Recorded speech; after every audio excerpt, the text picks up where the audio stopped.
Pemirsa, gelaran pilkada pada November mendatang menjadi sebuah harapan untuk dapatkan perhatian serta juga berlangsung damai tanpa ada konflik. Kaki lima kawasan wisata kuliner tepian Sungai Musi dan para ketek Sungai Musi mendukung pilkada tahun 2024 dalam keadaan aman, damai dan kondusif.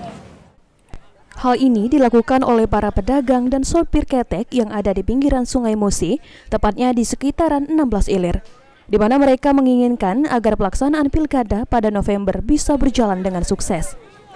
Tanpa ada konflik dan kondusif, serta perhatian dari pihak-pihak yang menyatakan maju dan jadi pemenang. Pilkada kami yang minta kami masyarakat minta kondusif dan aman. Dan lagi kami sebagai pedagang minta diperhatikan. Senada dengan Yani, sopir ketek di dermaga 16 Ilir menginginkan supaya para calon yang maju jangan hanya janji dan adanya kejujuran dari pemerintah dalam pelaksanaan pilkada. Saya minta diurusi masalah ketek tadi. Calon-calon itu kan jangan sampai janji-janji baik.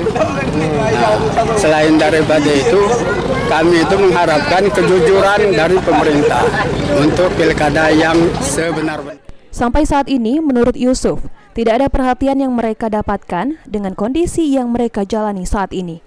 Firman Hidayat, PAL TV.